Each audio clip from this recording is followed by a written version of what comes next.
we go.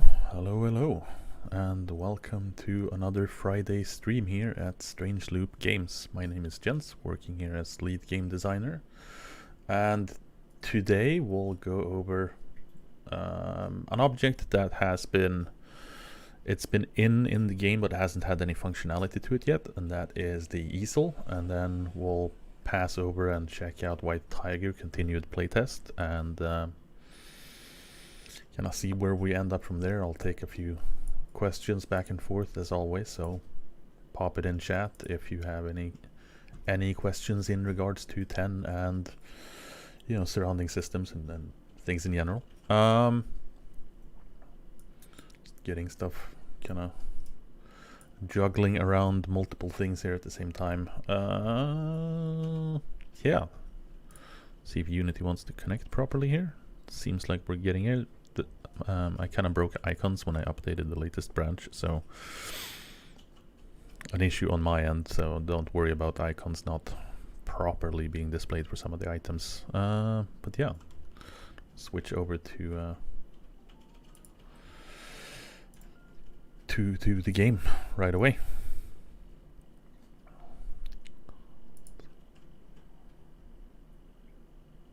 See if it wants to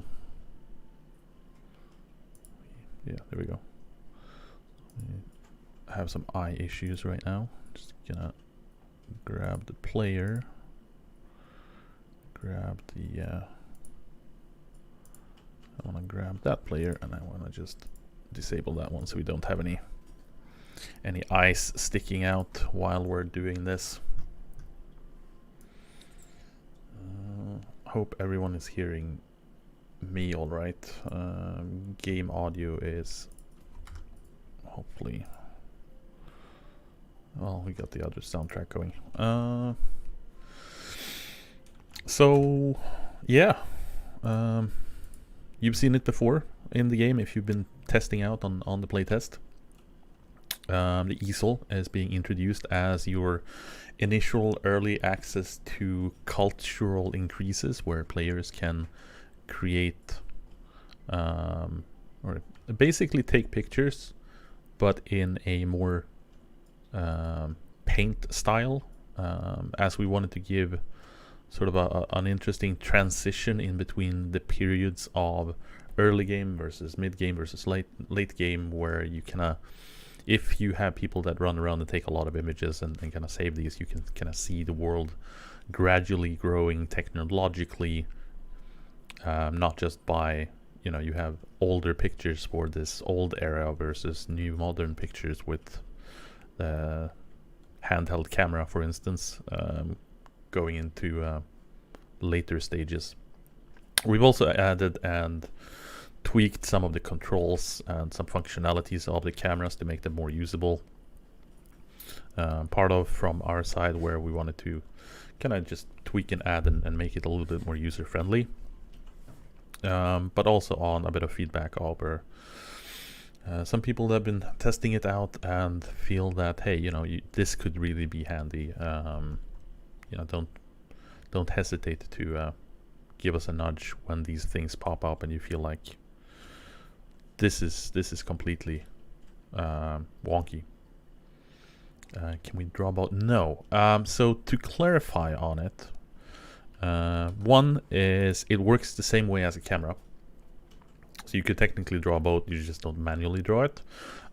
We had a huge discussion, a lot of tinkering back and forth internally in regards to how we wanted to deal with the easel, as there was a lot of voices to, do we want to allow kind of a free draw style, similar to features that you have in, for example, Rust and Arc, where you can just draw things by hand as if you had like an MS Paint in the game.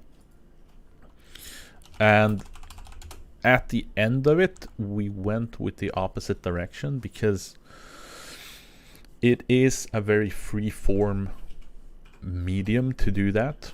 However, knowing the internet, we had a gut feeling of there is likely to be a whole heck of quite possibly inappropriate things being used for it, because it is stuff that's being applied in game and things can be exposed to them right away.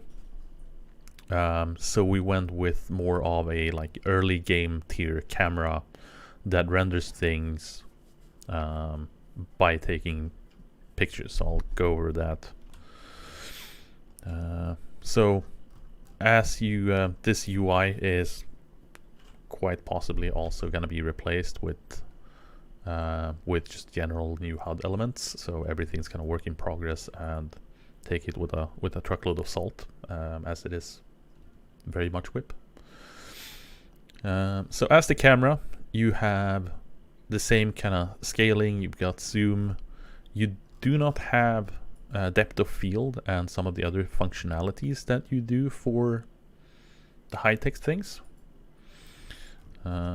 But it is running in portrait.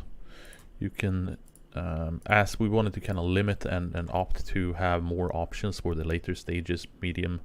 Right now you only have portrait sized, or the mid portrait size for the easel. You have the ammunition counter for it. You have the same system where you can, you can quick scan into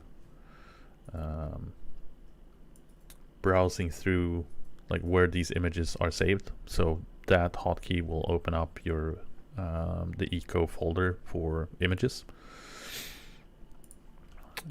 And we also kind of poked at different types of styles that it'll apply on the shader for these things. That using some shader magic that Giovanni is working on, you can apply some cool effects to them. So if we grab an image here, we grab this little so that is another thing that we're kind of tweaking as well. You've noticed this little ring around you. So the easel is a 3D object. It's a world object that you place down and then you can interact around it. And we've been kind of tinkering with this border limit as to how far away from the easel you can get while taking these shots to kind of capture. So if you get to the border, it'll kill off the camera mode and it'll give you a prompt saying, hey, you moved too far away. So some of that is still being kind of revised, how far we want it to be interactable, how we want to visualize it, and make it a bit clear. So if we grab a snapshot of that little sapling, and as I said, this is a work in progress. Right now, you don't really have a whole lot of feedback as to what you took the snapshot of and how it's being saved.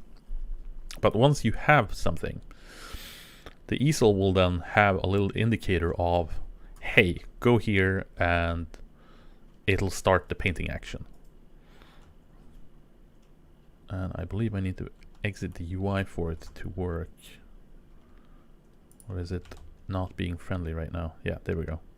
So some glitches still, but that's also why it's not added and released yet to the playtest. And as we've taken the snapshot, it'll do its magic. And then you get prompted similar to the camera where you can save it, you can discard it. If you save it, it'll be added to your inventory and it'll be saved as a game object. Similar to any other ones, you can right click it and you can open it up and you can a adorable little sapling, a ceiba sapling sprouting, and that'll be the saved documentation for that image, and it's saved inside the game object. You can right click it, you can edit it however and whenever you want. From an artist perspective, you get into a frame and you can just drop it in here, and you have the option to enlarge the fill and back and forth. And there you have it, a nice little artistically drawn sapling.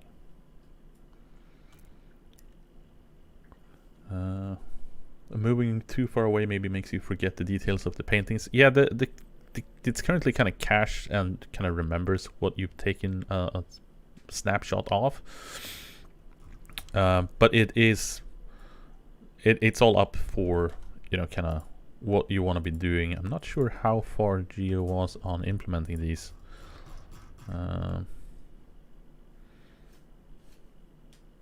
But yeah, so you got a bunch of kind of different options that we're looking at in terms of how it stylizes and how it's rendering, and colorization choices and whatnot. So a couple of cool new kind of ways to go about it. And this is also saved on it until you kind of make your next image. So if you wanted, you could have like a small studio and have multiple easels and kind of decorate them with the images you've last taken and just not replace them, as a way to just add some new flavor to your decor around your house and kind of interact with. But yeah, so that's kind of the summary of the easel. It has the same properties as the cameras. Maybe this was already discussed. You choose a style of painting like watercolor or other styles. Yeah, so you have, this is something that we'll be looking into, kind of what styles we want to be available and how far we want to take it. But it's definitely an option for doing it. So as for ammunition, in terms of, you know, spending consumable units when you're painting, you're using art supplies in this case, as contrary to the camera film, which is the alternative use for consumable for the camera events. So these are made from canvas, which is your linen or cotton, oil paints, which is from milling, as well as some wood boards. So that, and with milling being moved to earlier, it's a heavy kind of tailor milling result. Anyone can buy the canvas, they can buy the wood boards, and they can buy the oil paints, and then make art supplies in a workbench. So you don't need one of those professions to kind of collect and gather everything and kind of sell the art supplies, but it's more opted to everyone can kind of combine their own art supply kits, sourcing the ingredients for it from these professions.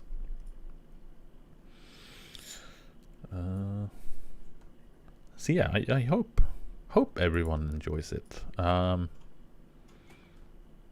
I think we took a good kind of turn comparatively to, you can do some sapling inception here.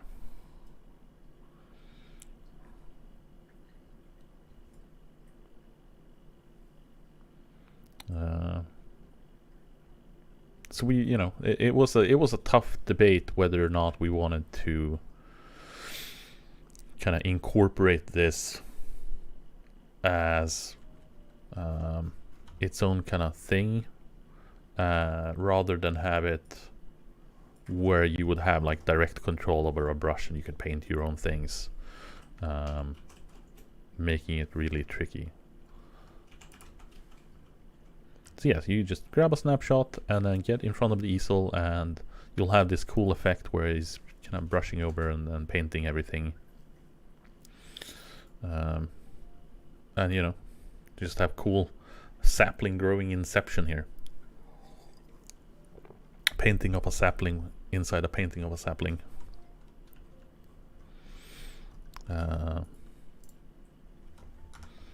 yeah, I hope everyone is stoked about it. I kind of like it. It's got a nice flair on it. You can do some pretty nice things. We grab a modern hammer. You joint this here. We can move this around. And we can grab this here, and we can do like a close up of the funky.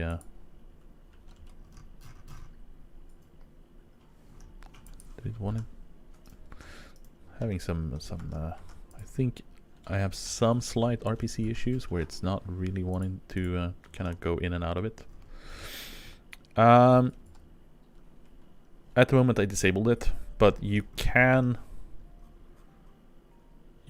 sort of do it if you go into third person view and kind of shuck things around. But you know, if you wanted to do an actual photo, you could always ask someone else to interact with an easel and take a picture.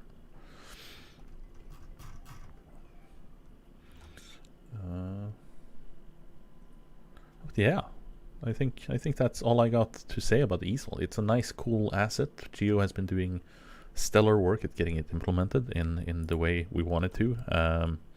It's been really tricky with the shader to do its magic in our world and inside the confounds of Eco. So that's been a journey. It's been pretty interesting. We also now it did wanted to kind of mess around for me with the UI, so I might need to just re-enable and disable things here. We also added some quality of life kind of shortcuts for the camera. Not sure if I need to show them off per se, but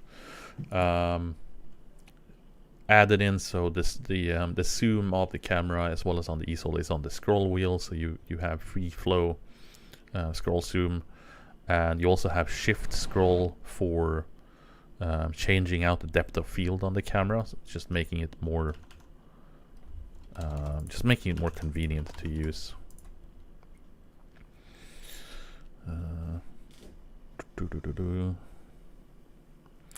Trying to think if there was anything else in particular that I wanted to revise and kind of go over on the stream as well, or if it's, I think it's mainly going to be playtest related. So hop in on Tiger here in a second, and this is kind of why I was disabling the avatar, because it is currently have a spoofed prefab avatar that isn't really customized, so it's not really playing nice. But you could do some shenanigans with it. Let's give handheld camera film. Let's do that. As you can see here, there's some eyes being kind of overflowing here. So we got the modern camera. We got that scroll zoom here just to make it a bit easier, and then we also have the depth of field on shift scroll that just helps you navigate and control it a little bit more smoothly than having to kind of go around to mouse view and kind of drag it along here to kind of filter and set things correctly. So yeah, that's probably what I had to say about kind of camera improvements and things that we're gonna keep looking into as some of the amidst the carnage of bug squashing, as is a perpetual fight. Let's see here, probably can close down that and launching up the other client. See if White Tiger lets me in. Maybe it doesn't want to. I'm just presuming it's up after the restart. Haven't actually checked. Could be a short stream if that wouldn't be the case. Let's see here. White Tiger.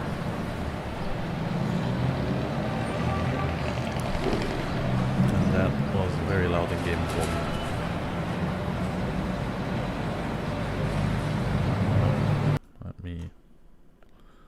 Let me do that, and let me turn that one down a bit.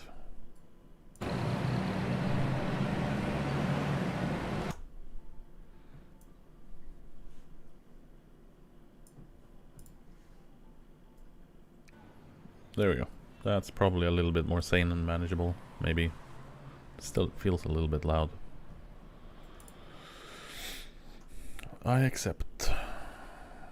I think I clicked I accept. There we go. See here, there's a bridge construction going on. Let's just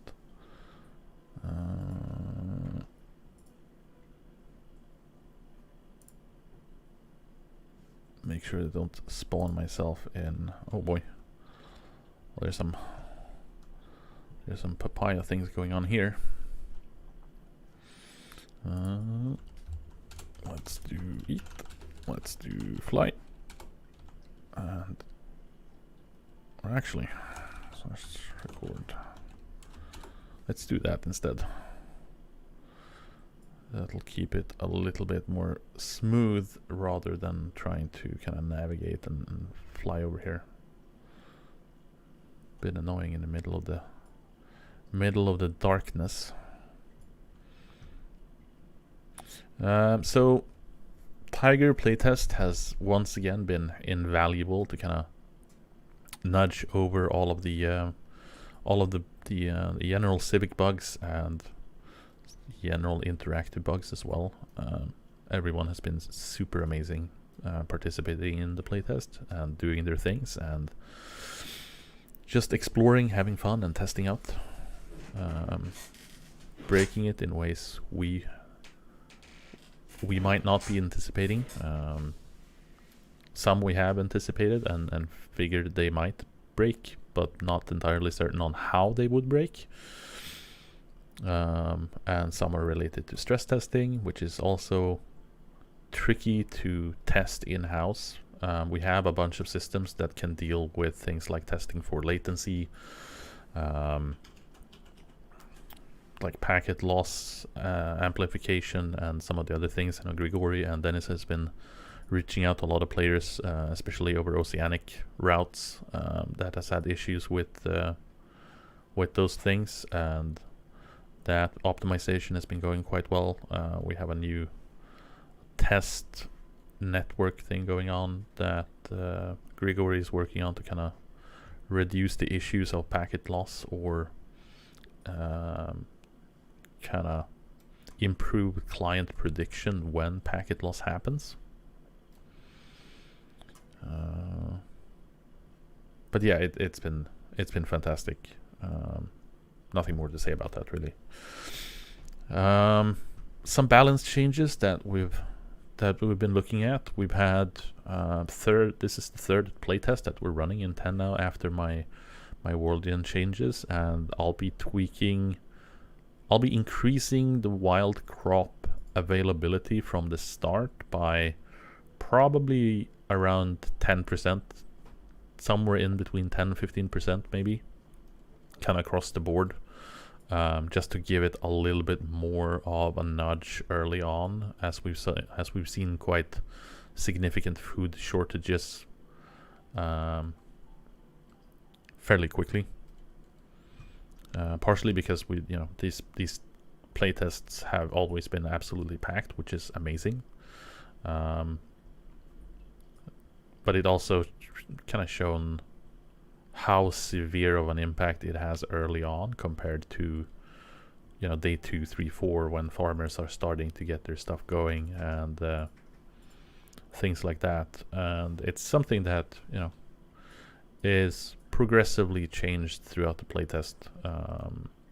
So hopefully the next one won't be as starving the first day or two at least. But I still want to keep food at somewhat of a scarcity level and not have it back to where we were coming from with 9, where food was absolutely overabundance everywhere. Speed things up here along. Got some nice docks and some nice apartment complexes that are being built. Some infrastructure towns. Seems like things are going along quite nicely. World's not torn down or burnt up yet. People are using solid use of the signs. We have a whole myriad of them. Please keep using them. Do marketing. This is a nice little food store kind of deal with, hey, buying different types of tiers in different shops. And then you got the first bank for loans and bonds. Scaring the players around. Yeah, we have some new texture to the stone road, as everyone's seen. I'd love to hear some opinions on it. What do you think?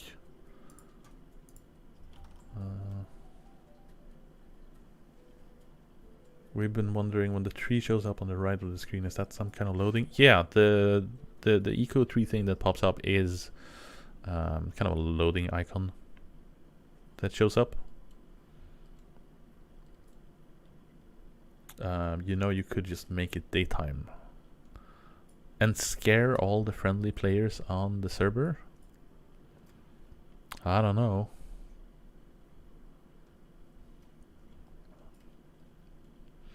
Yeah, the new stone road texture is something that both Milenko and Toby have kind of been poking at.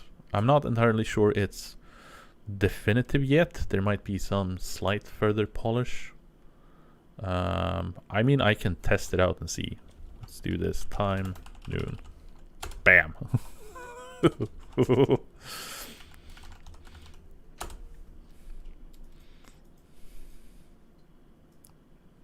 Now it's daylight. I'm pretty sure it's daylight for everyone. Just hoping it didn't scare too many people. But yeah, no. So the stone road was quite nice to get a change on. And yeah, the metalness is still being kind of tweaked at, and it's something that's been really subtle, that I'm not entirely sure a lot of people have taken notice yet. I haven't seen a whole bunch of feedback on it, but if you're running with reflections on, you actually have proper reflection from the material on shiny surfaces. So things like water and, well, in this case, the boards, the hewn boards that has a little bit too much metalness to them, are actually properly reflective of surfaces around them. Storm, I'll leave hanging. It is pending investigation, and here we have some boating accident, a poor canoe upside down, and a transport boat way off the rails.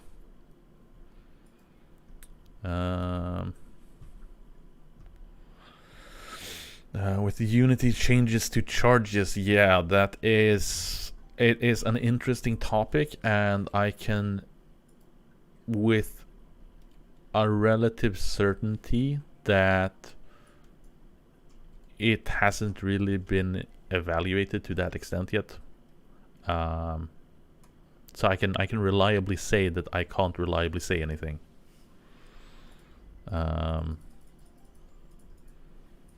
But you know, it's as with any other Unity title. You know, it's all a whole debacle. So we'll see what happens with it as time goes on, and you know, if it gets to implementation once we get to that point.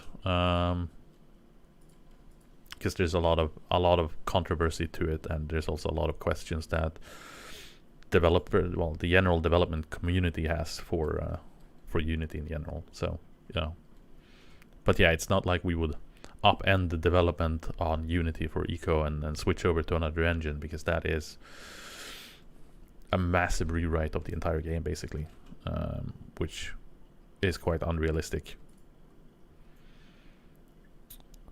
Are fish foods now reasonable alternatives to vanilla recipes? I haven't really touched too much of the recipes for them.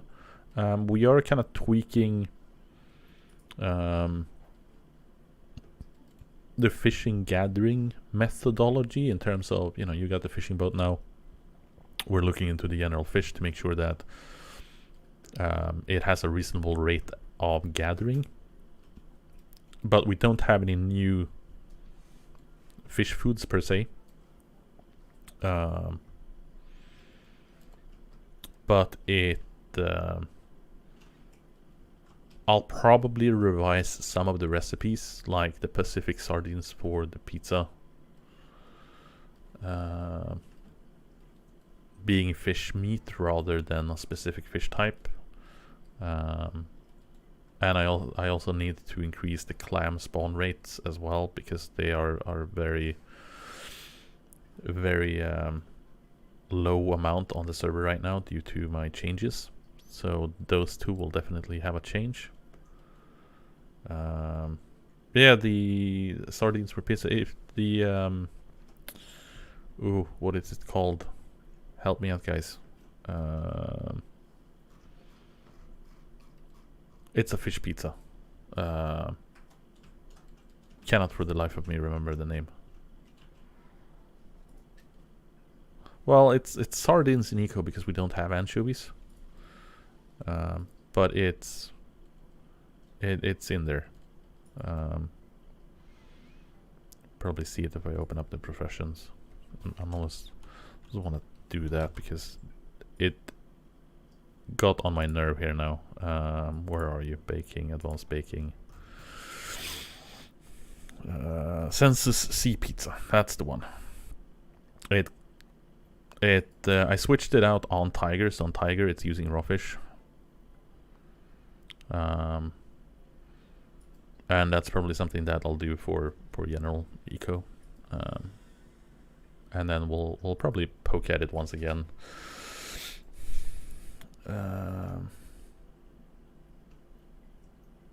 1v9, no cook ever wanted any fish food because farmable goods were always superior. Yeah, I think the I think that was mainly a difficult of gather. Like comparatively in terms of production, you know, you could get 1,000 of this food, but you could only get like 20 of this one because no one bothered to do any scaled fishing. Versus now where you have a more scaled version of it, you have more interaction with the ocean, so it's easier to acquire some of the things. And that'll probably help it a little bit, but yeah, I'll be going over some of the food recipes that might be a little bit subpar. General 9, I know we had a huge issue with like the clam soup, clam food in cooking. That was like super overpowered in terms of skill gain versus cost ratio compared to the rest of them, and some of the things that were just wildly disproportionate, that might have gotten a little bit too much attention. Yeah, clam chowder, that's the one. Thank you. So you know, I'll be checking over some of the food recipes as we get through some of these playtests, and just get some good data on what's being used, how much things are being used, and skill rates people are getting, and so on and so forth. Still a lot of open space here.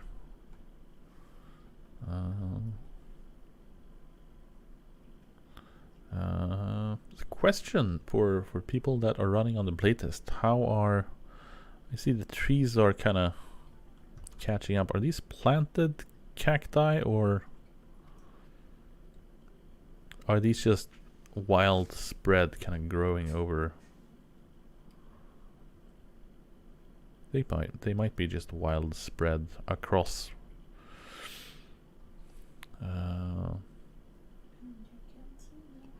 But it also looks like a lot of them has been hand planted.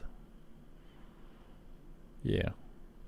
It's like there is a lot of cacti in the desert.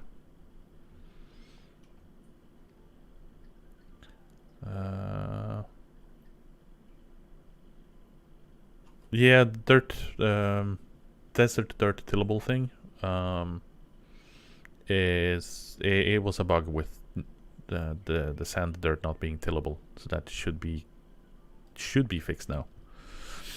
If not, it'll be fixed with the next big update that we're working on fixing migration, so we can push it to Tiger. It contains a whole lot of fixes and tweaks to some general overall systems with interaction and some tool polish. There's still a couple of tool bugs that we're looking at. The interaction distance of the different things is one of them. Turns out it wasn't as simple as initially viewed, because it was a whole bunch that was kind of mysteriously confusing. Yeah, that was... I passed it here. Yeah, so we got some surface iron here, which is new if you haven't seen the World Gen thing. I didn't do a World Gen stream that I planned. Probably will do that.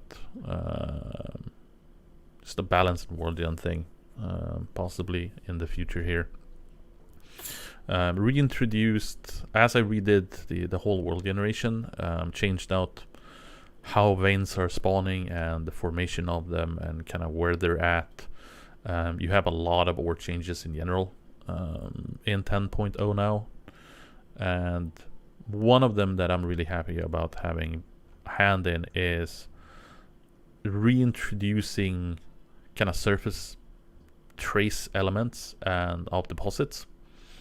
So these are kind of spotted in small clusters here and there, and kind of give you a good trace of what the general element is in the ground in that particular biome. And so a lot of height differences have been changed in terms of iron availability. They're no longer just like a giant solid block across the entire desert. You're actually gonna have to chase it around a little bit. I wonder if we can sneak in one of these mines here.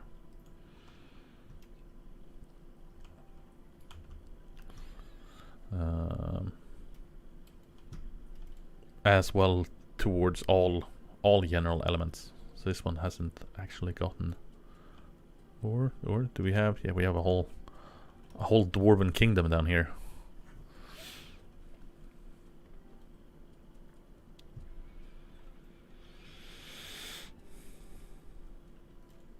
Truly is a dwarven kingdom.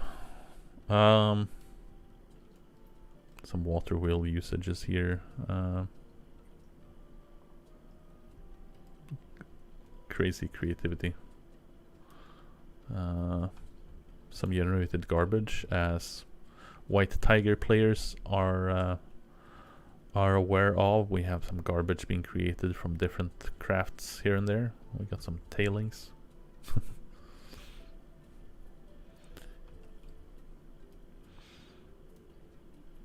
I think this continues down as well. So here we got some iron here. As you can see, it's broken up in between. It's not just a giant seam kind of interconnected across the entire thing. It is kind of sporadic across. It does have a shape. Yeah, that's what happens when the Rev and Rackman teams up. But yeah, so you do have a bit more of a use for the drill, given the opportunity. And I do know that the drill isn't entirely working as we want it to, because you can only drill downwards. You can't really target side surfaces, which is a bug, and it will be fixed. So that is not an intended change, which has been the concern of a few people.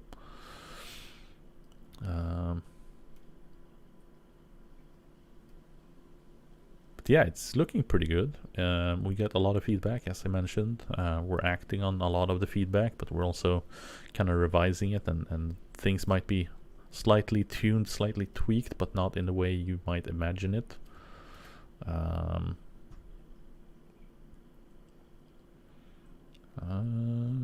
It's looking good. And I'll leave it to Dennis to announce whenever the next playtest after this cycle ends. So keep an eye out on Discord, and if you haven't joined it, hop over. You'll get a lot more quicker news and a lot more of it. So many building violation tickets. Well, here we have a building that is upheld by asphalt. Or is this just a facade? Oh my gosh. Well, at least the stone road is in there holding it up a little bit. And here we have a culprit in. Take pictures and evidence, guys. Send out the inspector. Clear violations here.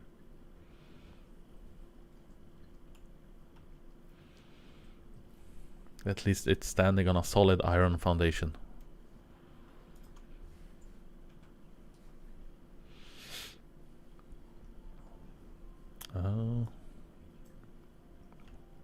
And then we can park down by the shrine here. Need to take a look at the map.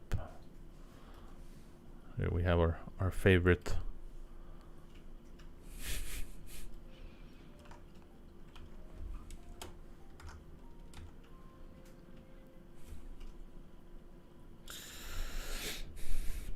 Will there be a lot of playtests, or the following will be the last? Not sure if we're doing them back to back. Like I said, I'll leave that to Dennis for announcements and so on. But he might be able to give any kind of information for that in the chat there on Twitch. What do we got here? Districts, settlements, federations. We got the global. There we go. Where is wait what? Yeah, there we go. Federation is globally covering. Amazing. Great job, everyone. Huge success.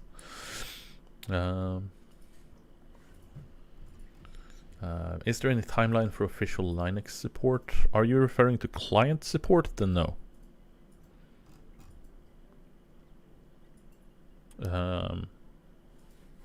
Server should be working.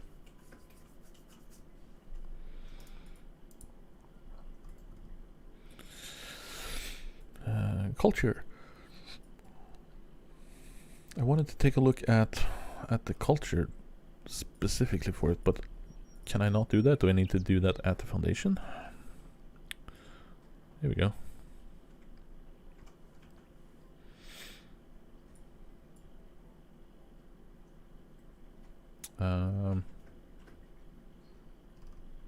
That is looking quite nice, but it is.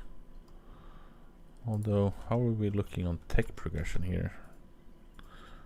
I do this, and let's see how far up the line we are in this. So we're past mechanics. Zone Man being stellar researcher, I guess.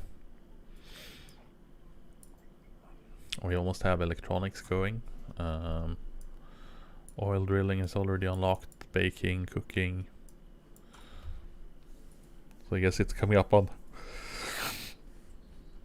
the real pollutant sources. Bathrooms give culture. Bathrooms are considered support rooms for cultural properties. So you can get up to. Yeah, public bathrooms are very essential for a fledgling culture. How could you be considered cultured unless you have a public bathroom? No, so bathrooms are added as support rooms for properties. I wonder if I can kind of dig into that here. So you got the culture, you got culture that is including all the children. So a settlement, a parent settlement inherits some of the culture from their child settlements. So if you have a town that has a huge boon in cultural value, and then you can absorb that into that state or the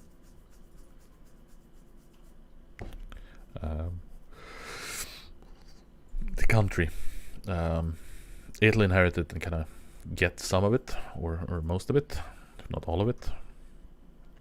So here you can see where this is coming from. So you got influence sources based on both the foundation, as well as you have expansion kind of cultural plots that you can limit in the server settings for how many cultural properties you can have. So in this case, we've got the Rogue River City Foundation deed that has 34.5 almost. So you're getting that first cultural room, and then you get that bathroom.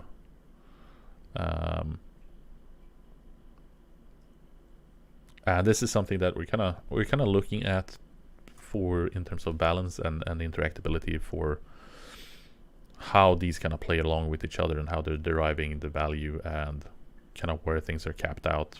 It's also making it very interesting to have more bathrooms in general. Just as kind of more usability for some of the world objects that don't necessarily see a whole lot of use. So in this case, we only have this state only has the foundation property, and it doesn't have anything kind of built around it, which is then yielding 20 culture, which is then transformed into 300 influence radius.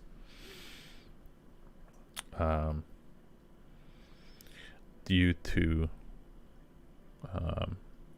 how it's kind of transforming culture into influence based on this particular equation. So yeah, more culture, more influence.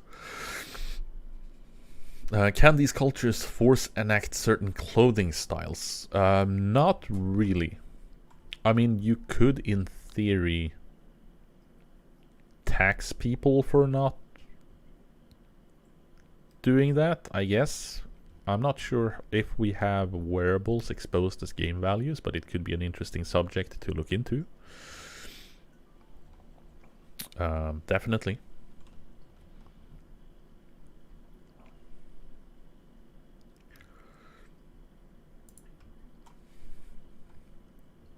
So I see a lot of Stone Road has been used this cycle in general. And I should have gone with recorded there.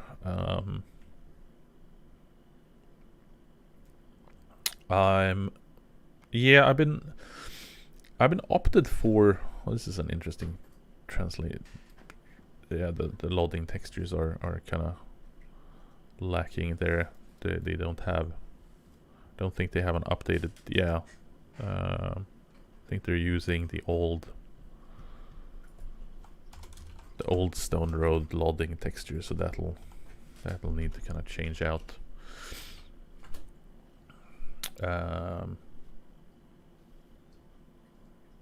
Stone being gorgeous, yeah. I've been praising Toby for his work with it. It's they turned out quite nice. And they also have this cute little border that kind of auto merges, so that'll kind of adjust depending on the shape of the stone. And I'm also hoping that everyone is happy with the change to them being a hammer form rather than a single build thing. I'm guessing that's why we have so much more Stone Road than we usually do, because that was also a pretty significant quality of life change I chucked in there. But yeah, we're coming up on an hour here ranting away.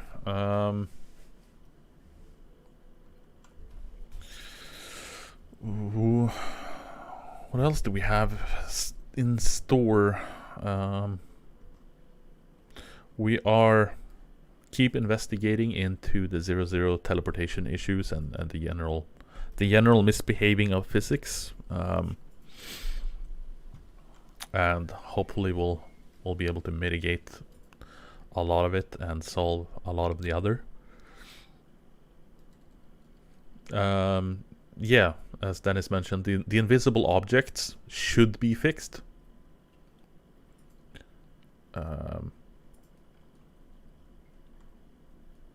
Animal ranching, animal husbandry in general is not something planned for 10. How is the work on animal behavior coming along?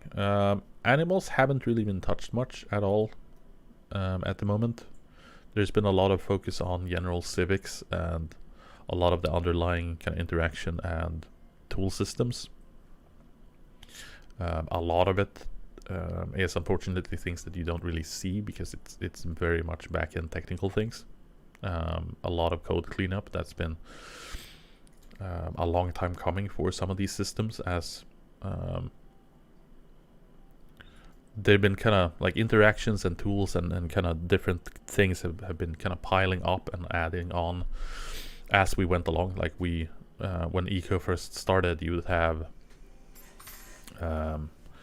your pickaxe, you'd have your hammer, and you'd have your shovel, and then you'd have kind of expanded with the scythe/sickle. You didn't have AoE, and some of the other things you didn't even have. Loose rubble wasn't even a thing originally. And then as development kind of kept going on, these systems were added to work with the initial interaction pass and kind of how systems talk to each other. As we added more functionality, like the drill is working in a complete unique way. You had the machete that's destroying plants working in a different manner. All of these things were kind of continually expanded and built on top of, which then meant that the underlying original framework built for these things wasn't including some of these new things that were added. So we kind of took the old system, chucked it in the bin, rebuilt it, and made it a lot stronger in the process and a lot easier to debug. So bugs that do crop up are easier to kind of find, fix.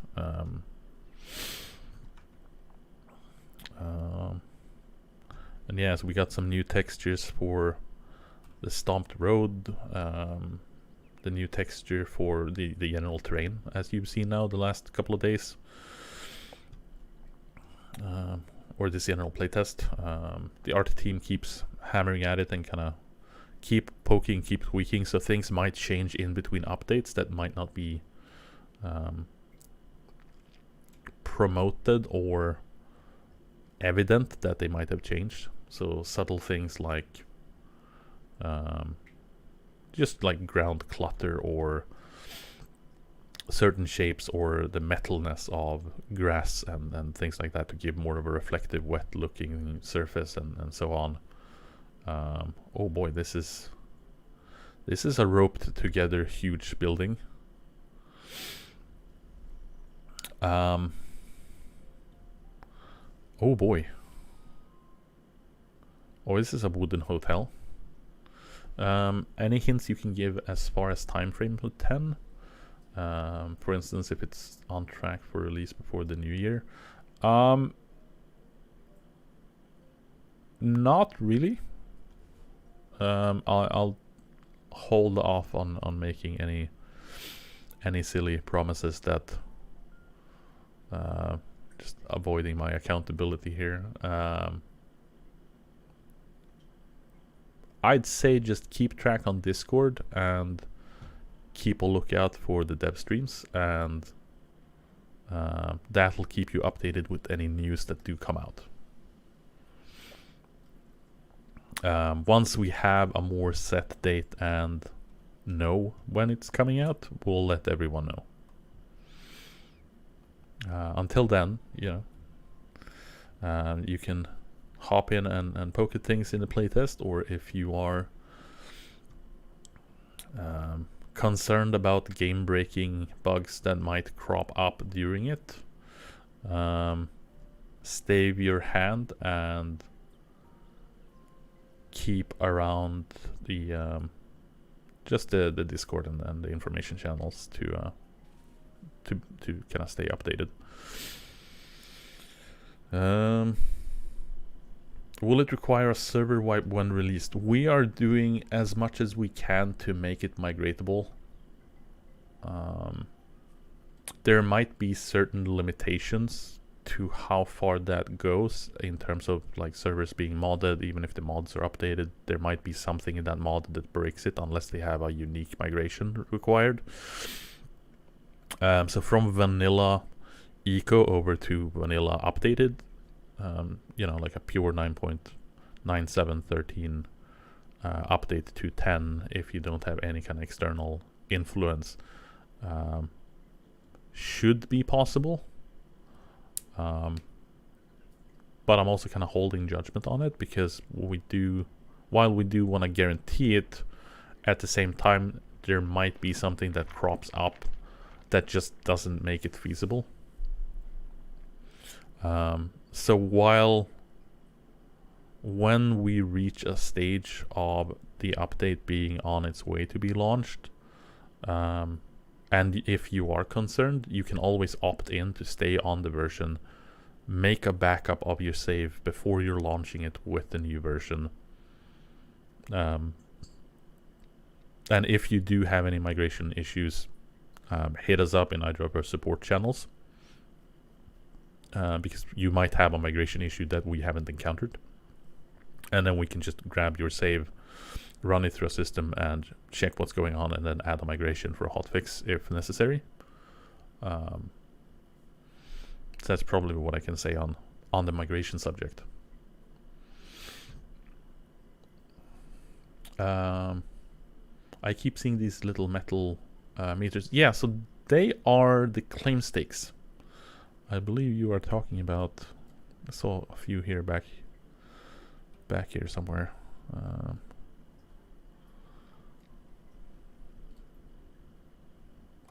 Just because I'm looking for one, I'm not finding it. We've got the Federation Foundation plaque there. Just looking very sad without a building to fit in. So with 10 and the complete overhaul over properties and kind of towns in general, you have these new stakes. There we have one in the brush, hidden beneath here. So you have these tokens, or these kind of world objects that dictate the property, the property of the property, which is fantastic to say out loud. So things like how many plots you can claim, what the influence is going around, what town it's a part of, or what settlement tier it belongs to, and so on, and the interaction between kind of the diplomatic things around it, is where you're configuring a lot of those things for the homestead. And then depending on the scale, you might need specific type of objects to kind of interact with different settlement levels. So you're gonna need, when you place a new property, you're gonna need a claim stake to plonk down that'll determine that, hey, this is your claim, and then you claim out and grab new plots from that point using the claim tool. So these contain plots, and then that's where you drop in the claim papers to upgrade them, so you're not consuming the claim paper when you're grabbing new property plots. You're just kind of reserving them. I would grab a dev tool and show you, but I'm terrified of causing explosions on Tiger, so I'm just opting away from it. We have a dev stream on the whole settlement system that you can take a look at and kind of fast track through to get more of an idea and a bit further explanation to how these systems kind of correspond and link to each other. So these, depending on the tier of the settlement, they have different styles and looks. So you've got, and these are a bit way too metallic. So there's a couple of art fixes, and then we have the new brazier, which hasn't had a lot of subject change, but it is looking amazing. A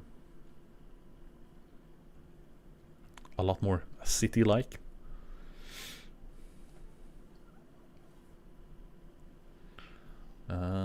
Is this a new drone camera view? No, this is the admin as admin on a server, you can do a /record, and it'll hide the HUD and give you a much more smoothened out fly mode rather than, you know, /fly and hiding the HUD and have it, you know, kind of super speed through.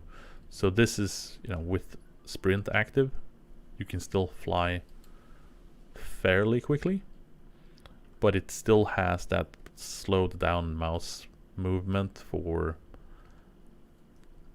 turning and kind of flying around. So it's making a lot more smooth for things like streaming, or, you know, if you're touring through things. Huge banner sign. There are many like it, but this one is mine. The jungle still takes a little bit of a hit. What still needs to be implemented for update 10? It's fairly feature complete overall, but we still have a lot of polish and bug squashing to do, which is what's holding most of it back. Yeah, I think the Stamp Road texture turned out quite well. I know Milenko is doing kind of an overhaul and looking over all of the textures, and he's going nuts on it. So there's a lot of visual upgrades to the general atmosphere, and it fits really well in with the Stone Road as well. It's subtle, but it has texture. So yeah, I mean, we're a bit on the hour. I think I'm quite happy with everything that has been kind of new up until now. As I said, we got a lot of polish still to do and a lot of bug squashing to do. We are continually doing some small minor polish changes and tweaks. Art is doing a stellar job, as mentioned, on the textures, and they'll kind of keep tuning things during the playtest to get a bigger representation of how these are affecting all the kind of different types of buildings and aesthetics around. So having kind of these big built up worlds directly from players are absolutely fantastic. Yeah, the ending out here with spoke on the screen. I think I'm quite happy. Hope everyone has had an interesting time. I'm just glancing around. My character is flying around, so it's not invisible. So anyone that does see me can be terrified. But yeah, no, thank you everyone for watching, and I will see you in 2 weeks. We're running bi-weekly. We'll see if we have something generally more interesting. It depends a little bit. We're still having some bug squashing that we want to finish off before we're doing had a stream plan for like annexation and kind of the end stages and kind of the mid stage fights in between settlements, but that whole system is still kind of being finalized and bug squashed. So I don't want to do one prematurely because things might still change a little bit in terms of how you're interacting with it, to make sure that we actually have an accurate representation of what it will entail. I'm kind of holding off on it. But I might do general world generation balance things. Started introducing a little bit of natural cave systems to the game, which has been a fantastic experience for some of the people on the playtest, with vehicles still being a bit misbehaving in teleportation. It's been a lot of cave chasing for some poor carts. Apologies for that one, because that one is entirely me. In terms of there being voids in the ground that can swallow your vehicles. but it has given a lot of data for tracking these positional problems. So, you know, unfortunate side effects, but good results, I guess. But yeah, no. So I think we might do that if nothing else kind of pops up.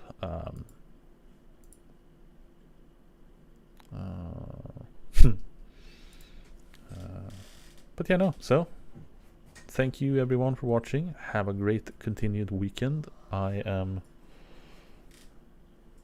gonna be out all day tomorrow, so if you do have some points and questions, just drop them in Discord, and you know, we'll answer what we can when we can. Yeah, take care everyone.